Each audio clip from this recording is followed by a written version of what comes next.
오늘 바쁘신 일정 가운데서도 강릉 에코파워 주식회사 에너지 세미나에 참석해 주셔서 감사의 말씀드립니다. 아직 좀 자리가 비어 보이는데 일단 2시가 됐기 때문에 바로 진행을 하도록 하겠습니다. 오늘은 6번째 세미나로 에너지 가격, 시장 및 정책이라는 주제로 박주원 강사님께서 강의를 해주시겠습니다. 박주원 강사님께서는 현재 동덕여자대학교 경제학과 교수, 산업통상자원부 에너지정책자문위원회 위원, 한국수력원자력 사회이사로 역임하고 계시며 제20대 대통령직 인수위원회 경제일분과 전문위원, 한국자원경제학회 회장, 제11대 에너지경제연구원 원장 등 여러 방면으로 활동을 하셨습니다. 네, 오늘 강의를 해주실 박주원 교수님을 큰 박수로 모시겠습니다. 네, 방금 소개받은 동덕여대에서 학생들을 가지고 있는 박주원 교수입니다. 어제 강릉시에서 굉장히 큰 산불이 있었는데 여러 가지로 마음이 분주하실 텐데 그래도 이렇게 세미나에 참석해 주셔서 일단 감사드립니다. 오늘 저한테 주어져 있는 시간이 1시간 반 정도로 알고 있는데요.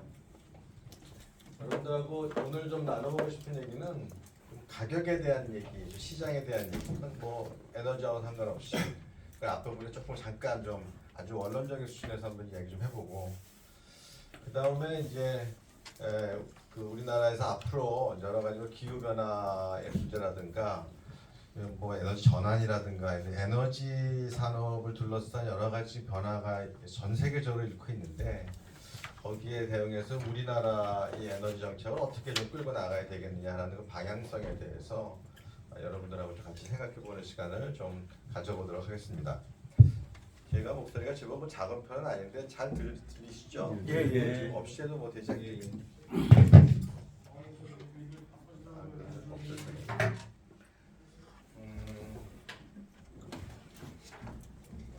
네, 먼저 우리가 우리나라가 채택하고 있는 시대가 시장 경제 체제죠.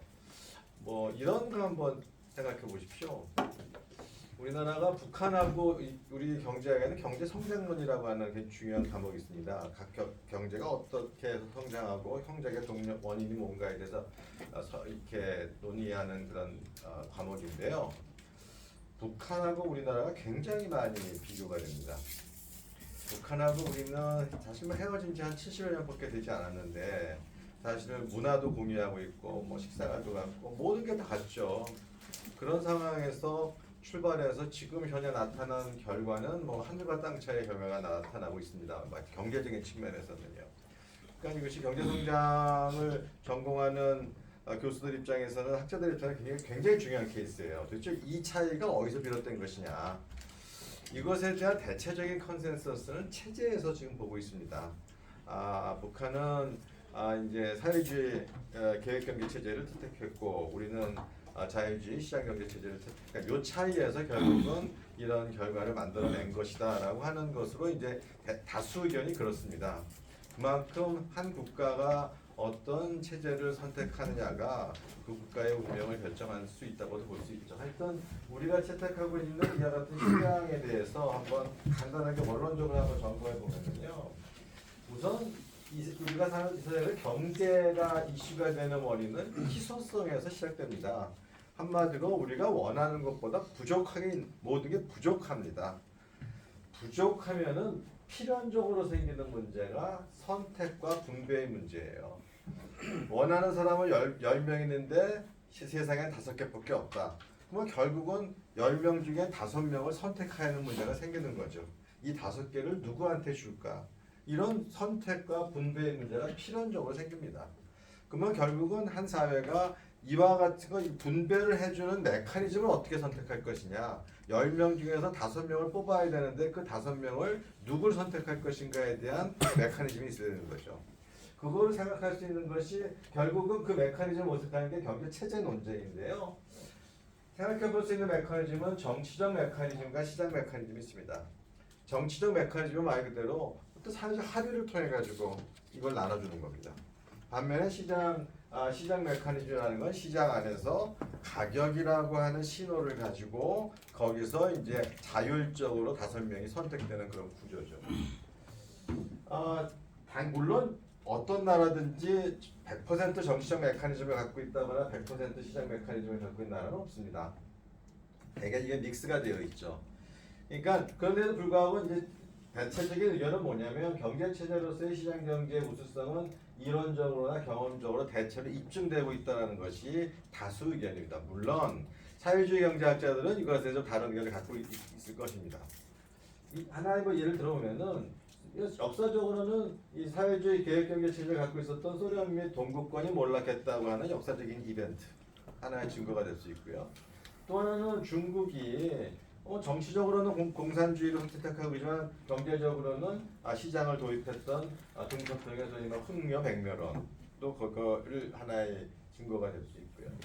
밀튼 프리드만 지금 우리 대통령께서 젊은 시절에 읽고 굉장히 자기한테 영향을 많이 줬다고 하는 그 선택의 자유라고 하는 미국 시카고 대학 경제학과 교수로 있었던 밀턴 프리드만 노벨상을 수상했던 20세기를 대표하는 아주 대단한 학자죠. 물론 돌아가셨습니다.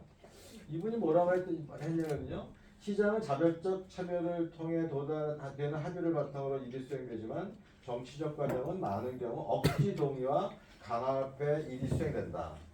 그래서 시장을 통해서 결정되는 일이 많아지면 많아질수록 억지로 합의를 끌어내거나 강압적으로 집행해야 할 필요성이 적어지며 따라서 사회는 그만큼 더 자유로워진다라는 거예요. 그러니까 자유를 얻기 위해서는 시장 경제 체제라고 하는 건 필연적이다라고 하는 것을 밀턴 프리드만 교수도 이렇게 얘기한 바 있습니다. 자, 시장 경제 메커니즘은 의 우수성은 이미 이론적으로 많이 밝혀지고 있는데 그 대표적인 걸 밝혀보면 이거죠. 시장은 자원의 효율적 배분을 달성하게 됩니다. 가능하면 어떤 세상이 효율적인 세상일까요? 생산은 가장 싸게 생산할 수 있는 하는 사람이 생산을 해야 되겠죠. 소비는 누가 해야 될까요? 그것을 가장 원하는 사람이 소비를 해야 될 겁니다. 근데 시장은 바로 남보다 값싸고 질 좋게 생산하는 기업에게 더 많은 이윤을 가져다 주는 그런 메커니즘이 그 안에 있습니다. 따라서 이와 같은 이윤 동기가 바로 가장 싸게 질 좋게 생산하는 기업이 그 물건을 만들도록 유도합니다. 두 번째, 시장은 방대한 정보를 효과적으로 처리하는 탁월한 장치입니다. 사실 세상에는 어딘가는 부족하고 어디는 남고 막 그렇습니다. 근데 사실 누군가가 이것이 어디에 부족하고 어디에 물건이 남는지를 알 도리가 자신은 없습니다.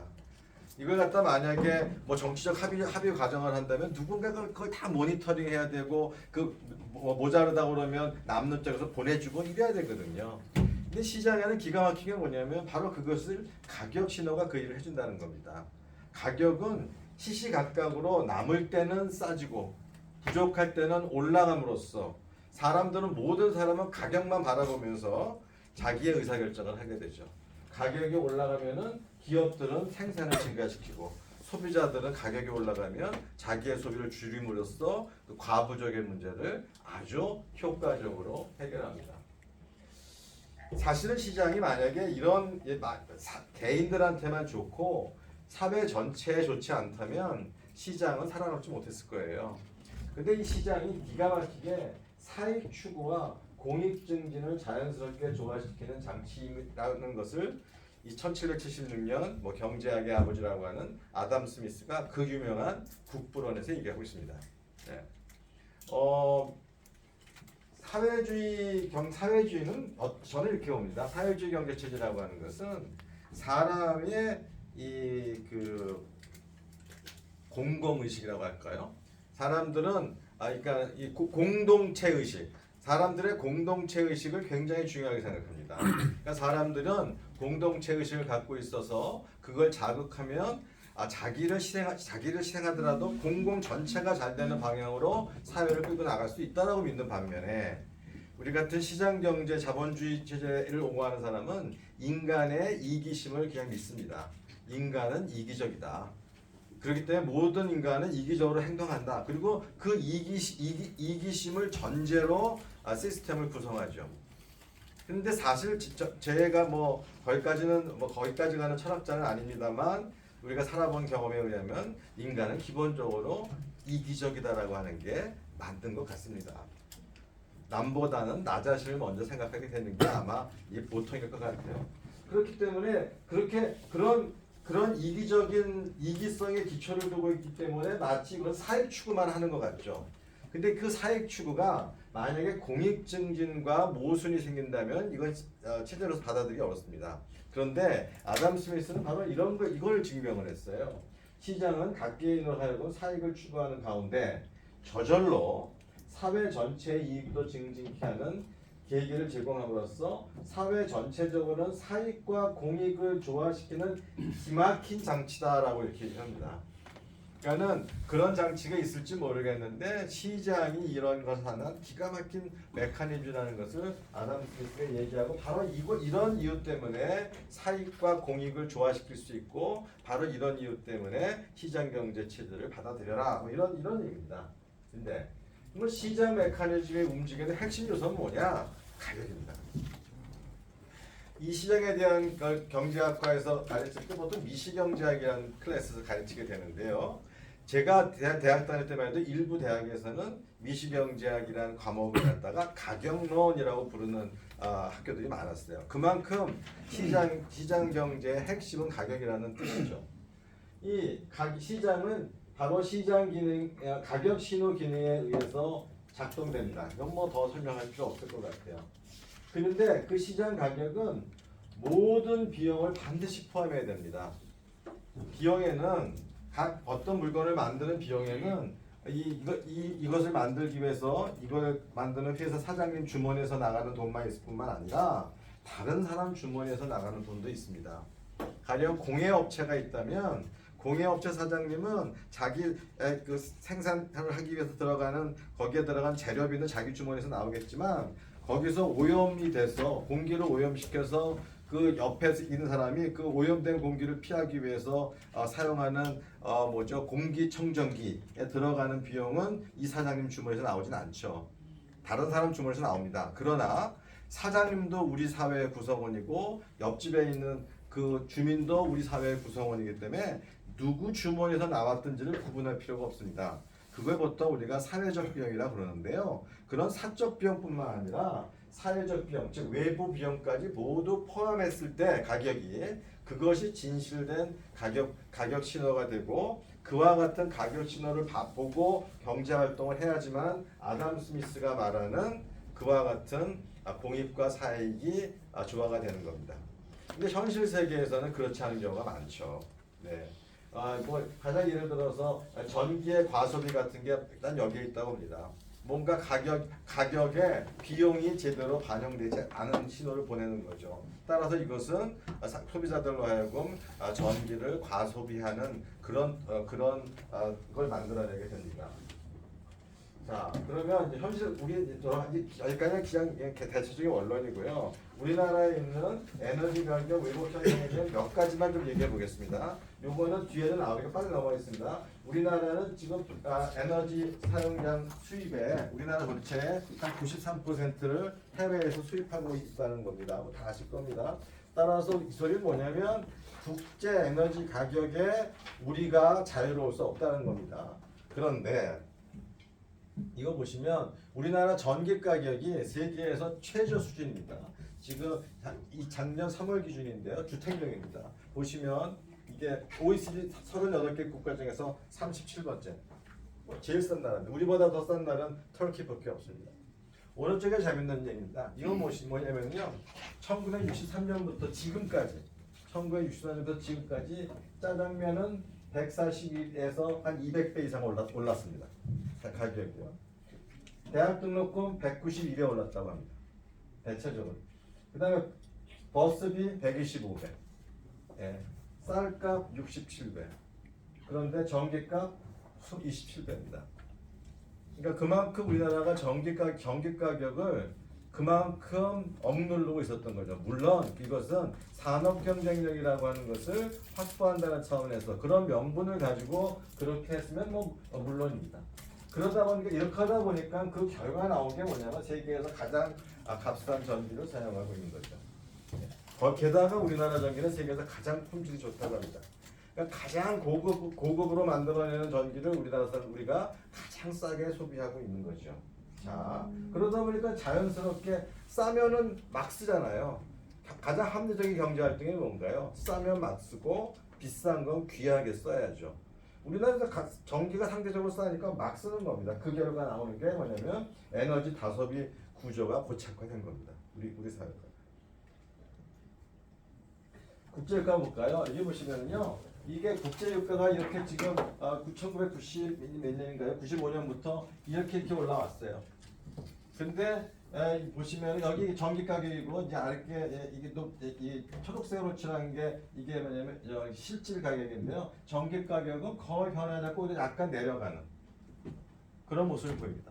그러니까 결국은 이게 세계에서 이게 에너지 가격이 그러니까 크루드 오일, 원유 가격이 오른다는 거는 사실 재료비가 오르는 거거든요. 94% 수입하니까 얘네들이 이렇게 오르는데 가격은 계속 떨어지고 있다.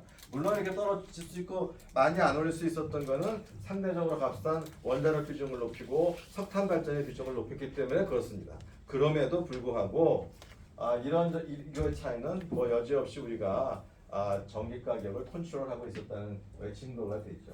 그래서 나온 결과가 그렇다 보니까는 다행히 발전소에 대한 투자는 자꾸만 줄어들 것이고 또 못 보니까요. 가격은 싸니까 소비는 막 늘어나겠죠. 그 결과 나타난 게 2014년에 있었던 우리나라 순환정전입니다. 보십시오. 이게 전기가 파란색 용량이고 빨간색이 이게 첨두부하가 이렇게 용량을 넘어서는 현상이 벌어지지 않았습니까? 바로 이것이 2013년에 있었던 순환정전이 일어났던 배경입니다. 결국은 뭐냐? 가격이 제대로 신호기능을 하고 있었지 못했던 부분이죠. 최근에도 이와 같은 현상은 계속되고 있습니다. 이거 보시면은 2020년에서 2020년 3월까지 원유 석유 가격은 42불에서 111달러, 유연탄은 60달러에서 무려 18불, 5배 정도. 뭐 천연가스는 거의 9배, 8배 이렇게 가격이 올랐습니다. 근데 우리나라 국민들이 잘 모르죠. 뭐 국제 가격이 어떻게 하는 게 내 일상생활에 바로 와닿지 않거든요. 우리 송사님처럼 무슨 석탄 수입하시는 분 갖다 쓰시는 분들은 금방 알겠지만요. 우리는 국내 가격만 보는 거죠, 우리 소비자들은요.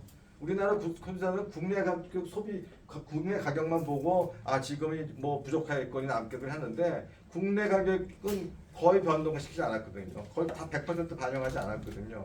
그러니까 위기의식이 없는 겁니다. 위기의식이 없다가 지난 겨울에 소위 난방비 폭탄이라고 갖고 놀라는 겁니다. 예. 그런데 이렇게 가격이 올랐는데 그 같은 기간에 우리나라에서 전기 가격이 어떻게 됐느냐? 21년에 보시면은요, 이게 2분기까지 인하 요인이 좀 있었어요. 인하 요인이 있어서 그때는 3원을 낮췄습니다. 전기 가격을요. 근데 그 다음부터 이제 3분기부터 가격이 올라가기 시작했거든요. 인상 요인이 이렇게 생겼거든요. 인상 요인이 생기니까 올렸던 3원을 다시 원위치 시켰습니다. 그리고 그 다음부터 동결한 거예요. 아니 이 세상에 들어가는 석탄, 천연가스, 이 원료는 이렇게 막 5배, 8배씩 오르는데 전기 가격은 거의 동결된 거예요. 2021년 초 수준으로 2022년까지 그냥 동결시켜 놓은 겁니다. 이게 왜 어떻게 이게 가능하냐? 이건 우리나라에서 전기 가격이 만들어지는 방법 이 안에 있습니다. 전기 가격이 어떻게 결정이 되느냐? 한전에서 산업통상자원부에다가 신청합니다. 얼마 정도 올려야 되겠습니다. 신청하면 산업통상자원부는 기재부하고 협의를 합니다. 이 기재부는 이 협의 과정에서 이제 뭐 물가 안정이라든가 뭐 산업 경쟁력 유지라든가 이와 같은 다른 정책 목표를 가지고 여기 협의를 하는 과정에서 보통 인상에 대해서 동의하지 않죠. 지금 현재도 전기 가격 올려야 된다고 해서 난리 났는데도 지금 못 올리고 있는 게 바로 요 과정에 있는 겁니다. 전기 수급 외의 요인의 요 협의 과정에서 이걸 동결시키고 있는 거죠. 그러다 보니까 이와 같은 문제가 됩니다. 물론 이 과정에서 기획재정부만 들어오는 거 아닙니다. 정치권도 이 안에 들어옵니다. 예, 우리나라는 전기 가격을 전기세라고 부르잖아요. 우리 국민들이 아직도 전기를 전기 세금 같은 개념으로 생각하거든요. 따라서 전기가격을 잘못 건드리면은 표에 문제가 된다고 생각을 하고 있습니다. 그래서 못하는 거예요. 그러다 보니까 이와 같은 이상한 결과가 나오는 겁니다. 네, 전기 가격이 정치와 이외에는 마땅한 설명 방법이 있습니다. 그만큼 우리나라의 전기 가격에는 정치로 오염되어 있다라는 것을 말씀드리고 싶습니다. 그러다 보니까 결과가 뭡니까? 한전의 적자죠. 대부분 항공인수에 관련된 분들이 있으니까 돈에 대한 개념이 굉장히 앞서 있으실 텐데요. 아니 작년에 어떤 기업이 1년 동안 32조 5천억의 적자를 내면 견딜 기업이 어디 있습니까? 근데 한전이 작년에 32조 5천억 냈거든요. 가스공사 미수금이라고 하는 회계 처리를 했기 때문에 적자를 안 났을 뿐이지 사실상 적자입니다. 9조 원 적자예요. 아니 도대체 아무리 공기업이라고 하지만 이렇게 큰 적자를 내고 어떻게 견딥니까? 그 이유 단 한 가지. 예? 원가는 올라갔는데 가격은 반영이 안 됐으니까 팔면 팔수록 손해가 나는 겁니다. 지금도 그러고 있는 중입니다. 그러다 보니까 역대 한전 사장들이 그것에 대한 부당함에 대해서 계속 얘기를 하게 됩니다. 가장 대표적으로 말하면 김종갑 사장 같은 경우는 두부 공장 얘기를 했죠. 콩값은 올랐는데 두부값을 안 올려주면 어떻게 두부 장사를 하냐 이거. 저는 이렇게 하다 보니까 전기는 1차 에너지 석탄이나 천연가스 같은 것을 가지고 생산된 2차 에너지거든요. 그러니까 마치 쌀을 가지고 햇반을 만드는 거와 똑같습니다.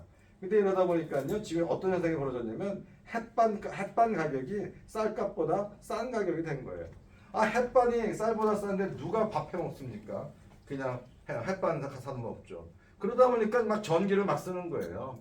한때 우리나라 농촌에서 소죽을 전기로 막 끓였어요. 왜? 전기값이 싸니까. 오히려 등유값보다 싸니까. 이런 자원 배분의 왜곡 현상이 마구 나타났던 겁니다. 또 하나의 가격 왜곡 현상이 있는데 지금 전기요금 도매 시장에서 S&P 상한제를 실시하려고 하고 있습니다. 이건 뭐냐면 지금 한전이 적자가 많이 커지니까 도매 가격이라도 좀 낮춰서 한전이 전기를 사오는 가격을 좀 낮춰서라도 한전의 이 적자 규모를 좀 줄여보겠다는 거거든요. 그럼 누가 손해를 볼까요? 전기를 한전에다 공급하는 발전회사가 그거만큼 떠안는 거죠. 그러니까 한전의 적자를 지금 발전회사하고 나눠 갖자는 건데 그러다 보니까 발전사들의 수익 구조가 망가지겠죠. 그러다 보니까 일부 가스 발전소 같은 경우는 일부러 발전차가 포기합니다. 일부러 비싼 가격에 가스 사와가지고 소위 메리노더라는 걸 뒤로 보내가지고 생산 안 하려고 그러고요.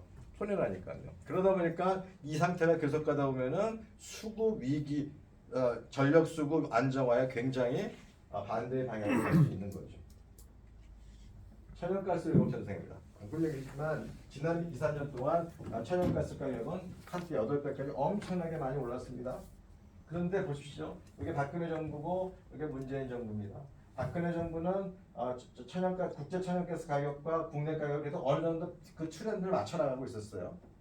그런데 문재인 정부에 들어와서 밑에 있는 국제 가격은 이렇게 올라가는데 국내 가스 가격은 그대로 동결로 묶어놨던 겁니다. 이 차이만큼이 뭡니까? 가스 공사에 적자로 나타난 거죠. 그 결과 우리 가스 요금도 세계에서 가장 낮은 수준의 가스 요금을 우리가 지금 갖고 있는 겁니다. 당연히 낭비하죠. 보시면 주요 가스 요금을 보시면은 우리나라가 낮음을 알 수 있습니다. 말도 안 되는 겁니다. 가스 우리나라 하나도 안 나옵니다. 전량 수입하는 나라가 다른 나라보다 쌀 수 있다. 무슨 요술 방망이가 있는 것도 아닌데. 자, 이걸 갖다가 작년에 2014년에 이번 정부가 들어서서 아까 약간의 가스 요금을 한 30% 이상을 인상시켰습니다. 이것도 사실 용기 있는 행동이라고 하는데 대단히 부족합니다. 물론 한 번에 올릴 수 없었으니까 이렇게 올렸죠. 그랬는데 이거 당연히 여름에 올렸거든요. 봄 여름에요. 봄 여름에는 가스 많이 안 쓰죠. 난방을 안 하니까. 이거 이미 했는데 그것이 겨울이 돼가지고 난방비를 쓰다 보니까 여기서 올려놓은 것이 겨울에 난방비로 터지니까 각 가정에서 직전 1년 전 대비 난방비가 배가 올랐다 이런 난방비 폭탄이라고 하는 것이 막 나온 겁니다. 난방비 폭탄이 아니었죠. 시한 터질 게 터졌던 겁니다. 그러니까 이것을 그때 가격을 반영해서 했었으면 힘들죠. 가격으로도 좋았으면 누가 했습니까? 근데 소비자들이 힘들었지만 뭔가 이런 아까도 시장에서의 가격 기능에 의해서 가격이 비싸지면 아껴도 쓰고 그죠? 좀 더 에너지 효율을 높이기 위해서 이중창도 끼고 여유 있는 가정에서는 어떤 집은 뭐 내복을 좀 더 입기도 하고 하면서 에너지를 아껴 쓰는 그런 합리적인 행동이 했을 텐데 전혀 그러지 못했거든요. 예. 국제 가격은 높아지는데 여기 싸게 해놓으니까 그냥 여름에 문 열어놓고 에어컨 키고 장사하고 겨울에 아직도 반팔 입고 지내는 집들이 있고 그 사람들이 나쁜 사람들이 나빠서 그런 거 아닙니다. 프라이스 시그널이 싸니까 싸니까 막 쓰는 거죠. 그걸 뭘 다른 사람 생각할 게 뭐 있습니까? 그 결과가 이렇게 나왔던 겁니다. 지금 재생에너지 가격에 의한 에너지 전환 왜곡이 나는지 우려됩니다. 지금 재생에너지를 주장하시는 분들이 재생에너지의 소위 LCO이라고 발전 단가죠. 발전 단가가 빠르게 떨어지고 있기 때문에 재생에너지를 확대해서 이 전기 가격이나 이런 에너지 가격을 갖다 안정시켜야 된다는 주장을 참 많이 하세요. LCO가 빠르게 떨어지는 건 맞는 얘기입니다. 발전 단가가 워낙 패널값과 패널에 대한 이런 기술이 좋아지면서 이렇게 빠르게 떨어지고 있습니다. LCO가 어떻게 계산되는 거에 대해서는 생각하겠습니다. 근데 문제는 뭐냐면요. 이 LCO는요 개별 발전소 차원에서의 비용입니다. 그러니까 태양광 발전을 하면 내가 태양광 발전소를 운영하고 있다. 그건 내 발전소에서 나오는 전기 총량 그러니까 들어가는 비용을 내 발전소에서 나오는 발전량으로 나누어서 그게 바로 LCO 발전 단가거든요. 그게 빠르게 떨어져요. 왜냐하면 비용의 대부분을 차지하고 있는 패널 값인데 패널 값이 워낙 빨리 떨어지기 때문에 점점 더 떨어질 거예요. 그러니까 분명히 떨어집니다. 근데 문제는 뭐냐면 재생에너지가 증가하면요 이 변동성이 이렇게 증가합니다. 이거 보세요. 이게 뭐냐면 이게 남호주 데이터거든요. 이거는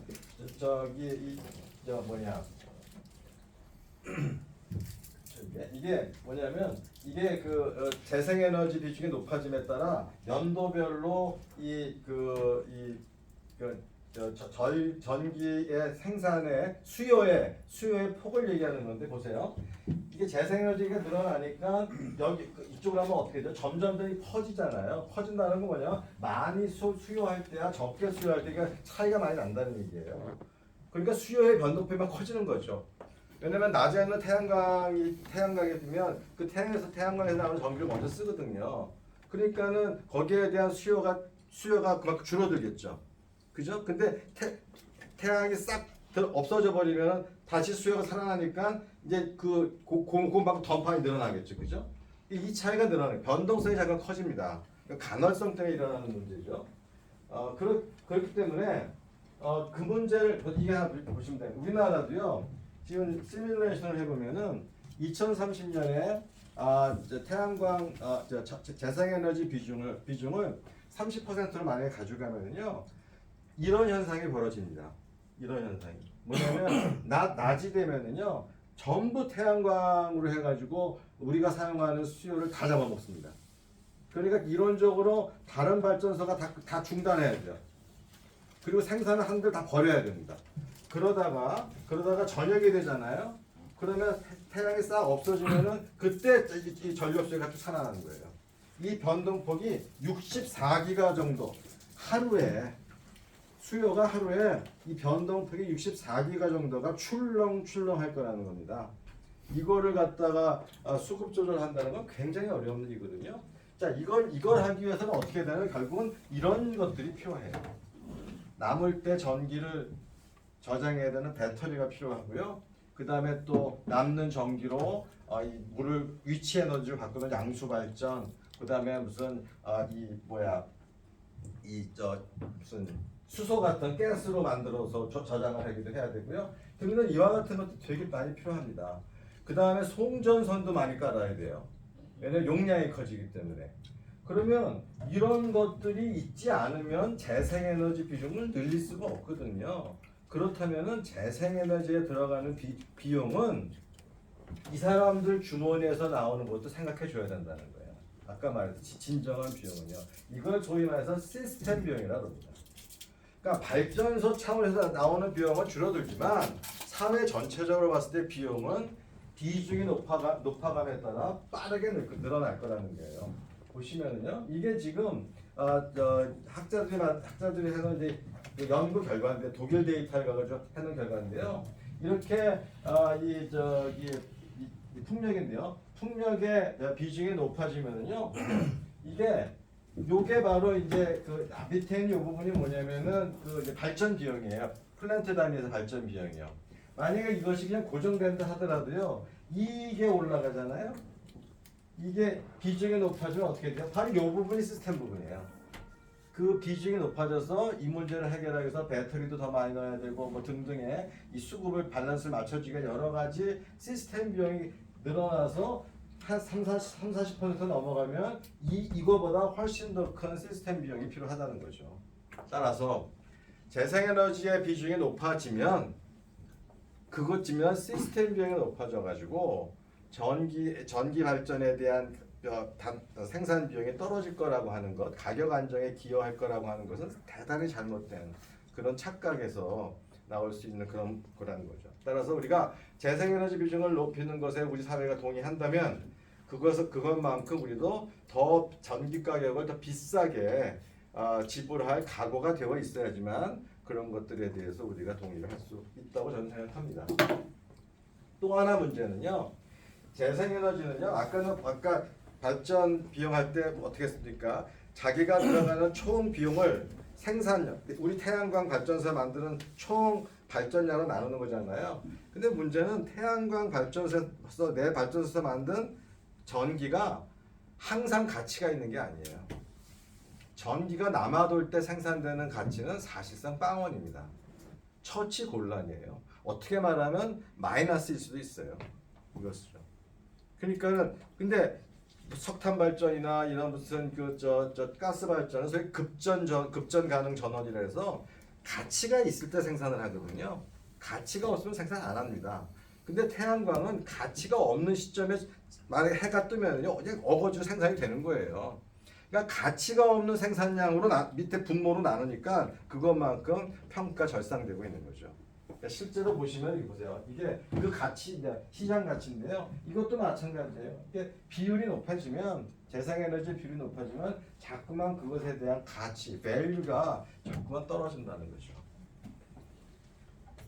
그래서 재생에너지에 대한 그 평가는 그렇게 함부로 아주 쉽게 단순히 그냥 발전소 차원에서의 발전 단가만 비교해서 할 건 절대 아니라는 겁니다. 주제 좀 바꿔보겠습니다. 에너지 전환이나 에너지 정책 과제에서 우리한테 주어진 여러 가지 지금 고정 과제들이 있는데 이것에 대해서 우리나라 정책 방향을 어떻게 가져가야 될 것인가에 대한 얘기고요. 아까 사회자께서 소개해 준 것처럼 제가 그 작년에 하여튼 그 대통령직 인수위원회에 들어가서 이번 정부의 에너지 정책에 대한 밑그림에 대해서 저희가 참여한 적이 있었는데요. 대체적으로 여기서 나와 있는 정책 방향이 이번 정부가 5년 동안 좀 방향을 그쪽을 잡아서 가야 될 그런 방향을 여러분한테 간단하게 소개해드리겠습니다. 이거는 이제 뭐냐면요, 카우보이 경제에서 우주선 경제라고 하는 건데요. 이건 이제 제 이제 수업 시간에 학생들한테 이제 하는 얘기 중에 하나인데요. 상당히 오랫동안 우리 사람들은 세계 경제를 카우보이 경제로 생각했습니다. 뭐냐면 서부 시대 때 말을 타고 서쪽으로 달리면 계속 새로운 땅을 얻듯이 지구는 광대무변에서 지구 안에서 우리 인간들이 하는 경제 활동 정도로는 지구를 오염시킬 수 없다라고 생각했었어요. 그러니까 지구는 늘 워낙 큰 존재라서 인간들이 하는 행동 정도는 다 받아낼 수 있다는 정도였었죠. 그러니까 마치 그래서 마치 카우보이가 애가 정말 카우보이 시대 때와 같다라는 생각으로 카우보이 이코노미라고 했습니다. 근데 요즘에 와서는 보니까 카우보이 경제가 아니다. 우주선 경제가 됐다라고 얘기합니다. 우주선 경제는 어떤 뜻이냐면은 우주인이 많이 소비하면 많이 소비할수록 배출되는 쓰레기가 많아져서 그 쓰레기가 우주인이 생활할 수 있는 우주선 공간을 점점 줄여나갑니다. 그래서 우주인이 우주선 속에서 생활할 수 있는 게 정말 좋아지잖아요. 그러니까 비좁은 공간이라는 거죠. 그걸 갖다가 나타내기 위해서 지금 현대 경제학에서 현재 상태를 스페이스십 이코노미다 이렇게 보통 얘기를 합니다. 이게 바로 이제 환경 문제가 이제 과거에는 그렇게 심각하게 생각 안 했는데 이제 환경 문제가 심각해졌다는 거죠. 그게 이제 우리의 하나의 제약이 돼가고 있다는 얘기입니다. 그거의 가장 대표적인 건 이런 거 아니겠습니까? 뭐 기후의 변화하고 미세먼지 온갖 집에 미세먼지 있고 뭐 사막화가 전 세계적으로 진행되고 있고 뭐 오염 폐수가 배출하고 이런 모든 게 이제는 감당할 수 있는 수준을 넘어서 이런 것들을 잘 관리하지 않으면 우리 세계 경제는 계속 앞으로 나아갈 수 없다. 뭐 이런 얘기를 하는 겁니다. 자, 그 중에 대표적인 게 오늘 여러분들하고 좀 얘기하고 싶은 게 기후 변화 부분이죠. 잘 아실 겁니다. 이산화탄소 우리 화석 에너지를 쓰고 있는데 거기서 비롯되는 이산화탄소가 주 원인이 돼서 지구가 온난화되고 있답니다. 점점 더워지고 있다고 그러죠.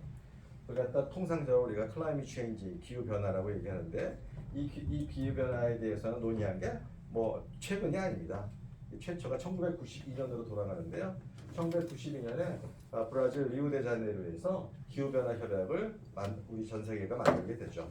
그 다음에 97년 교토 의정서, 일본 교토, 그 다음에 2015년 파리에서 파리 협약 이런 게 다 대표적인 이제 그동안 했던 협약입니다. 물론 그리고 92년 이후에 전 세계는 매년 한 해도 쉬지 않고 매년 당사국 총회라고 하는 걸 우리가 열고 있습니다. 그래서 2021년 11월에 우리나라 문재인 대통령이 영국 글래스고에 가서 그게 바로 당사국 26차 당사국 총회였어요. 거기에 가서 우리나라가 2030년까지 온실가스를 40% 줄이고 2050년이 되면은 100% 줄이겠습니다라고 이렇게 선언을 한 데가 바로 이겁니다. 이렇게 오랫동안 노력을 해왔습니다. 자, 그러던 차에 요번에 2015년에 이게 왜 중요하냐면은 2015년 파리 체제가 2020년 이후에 전 세계 기후 체제를 이게 이제 관장을 하는 겁니다. 여기서 어떤 목표가 제시가 됐냐면 기온이 오르는데 오르는 걸 완전히 막을 수는 없을 것 같고 한 1.5 내지 2도 정도까지만 올리는 것을 목표로 우리가 컨트롤 해보자. 그 이상은 안 되겠다. 올라가는 거 어쩔 수 없듯이 한 2도까지 더 열심히 해서 1.5도까지만 해보자. 이런 목표를 설정을 했어요. 이걸 받아서 유엔 산하의 과학자들 모임이 있는데 그게 IPCC예요. 그 IPCC에서 이런 연구 결과를 내놓습니다. 2018년 보고서인데요. 그 1.5도를 달성하기 위해서는 2030년까지 2010년 대비 최소한 전 세계적으로 45% 줄이고 이산화탄소 예를 들어 2050년까지 탄소 중립, 넷제로, 사실상 제로, 배출량 빵으로 만들지 않으면 지구의 온도는 1.5도 내지 2도로 안정화시킬 수 없다. 아마 이걸 실패하면 지구 온도는 3도, 4도 계속 올라갈 것이다. 그러면 우리가 상상하지 못할 엄청난 재앙 앞에 우리 인류는 놓일 것이라고 경고를 한 거예요. 여기서 이제 탄소 중립이라는 얘기가 처음 나오는 거죠. 자, 이와 같은 탄소 중립이 나오니까 세계가 앞다투어서 탄소 중립 선언을 하게 된 겁니다. 거기에 일환으로 우리도 선언을 하게 된 거고요. 근데 탄소 중립을 하는 게 어떻게 하는 거냐? 우리 인류는 에너지 전환을 끊임없이 해왔습니다. 처음에 그냥 바이오매스, 나무야 나무, 목탄 튀고 나무 같은 거 쓰다가 최근에는 뭡니까 재생에너지, 원자력 이런 걸 썼어요. 근데 보세요, 우리 인류의 에너지 전환 방향은 딱 한 가지 방향이었어요. 뭐냐면 바이오매스는요, 탄소와 수소의 비율이 10배예요, 10대 1이에요. 그다음에 석탄 썼습니다. 석탄은요, 석탄과